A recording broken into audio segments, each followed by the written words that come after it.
In a religion class, a teacher asked a little boy what he was going to give his sister for Christmas. And he said, "I don't know." And she said, "Well, what did you give her last year for Christmas?" And he said, "Chicken pox." Let's hope he finds something nicer this year than chicken pox. It's a time of gift giving, because the first giver of gifts was God himself. God who gave us life, who gave us this whole universe, who gave us this planet, this country, this church. God has given us so many gifts. And in Christmas time, we in turn do gift giving. We do it in the name of Jesus. The Lord says, whatever you do to another, you do to me. And so in the gift giving that we generously give from our hearts to people that we love and to even people we don't know, like with the giving tree, we're doing it to Jesus. And so today we reflect on that meaning. Jesus came into the world to be a light in the darkness. December is the darkest month in our hemisphere. We have the least amount of daylight. As you can tell, it gets so dark early in the afternoon, late in the afternoon. And yet there's some symbolism in nature itself, that the Lord awaits. And St. Paul says that we must put the darkness behind us, and we must live in the light of Christ. At the end of our prayer of the faithful today, we will light the first Advent candle on the Advent wreath. And it's symbolic of the light of Christ who is coming. Jesus says something to us strange in the gospel today. He says, "I'm coming like a thief in the night." Why would the Son of God call himself a thief in the night? One writer said that Jesus is the thief who comes not to steal, but to give.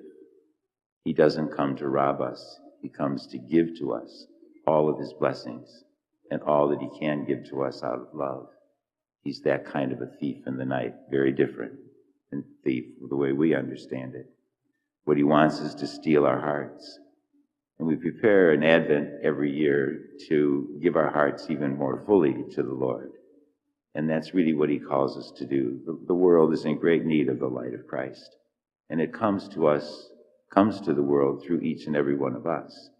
In Advent, we're reminded that we're to prepare ourselves to celebrate Christ's birthday. There's three comings of Christ that we celebrate. The first is his coming, being born in Bethlehem as the Son of God, as a poor baby. Secondly, he comes to us in the church, in the seven sacraments. He is present to us. Emmanuel is God with us here in this time. And finally, he will come again in the end of the world, as we heard in the gospel. When will that come? When the world will end? We have no idea. Jesus says you don't know the time. But you don't need to know. Just be prepared every day. Just be prepared. Live a good Christian life and be prepared every day, because when the Lord comes, it'll be mostly unexpected. And so we don't live in fear, but we live in joyful expectation, actually, of coming face to face with the Lord. All he wants to do is see that we were his light in the world.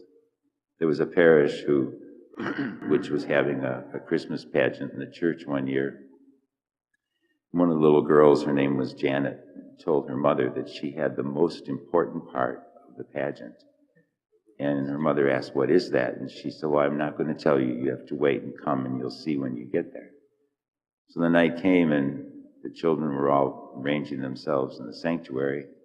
There was one corner where there were some shepherds looking a little nervous, huddled apparently in the field.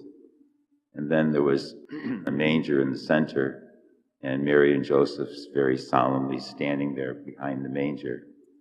And over on the other side, there was the Magi, the three kings and their camels, and looking a little bit anxious too. And near the camel and the Magi, there was a chair, and on the chair sat Janet. Her parents were wondering, what is her role? Well, the narrator started that, and the Son of God was born in Bethlehem of the Virgin Mary, and Mary and Joseph named him Jesus. And with that, Janet got up and she picked up a pole, and on top of it there was a star, and it was all wrapped in aluminum foil.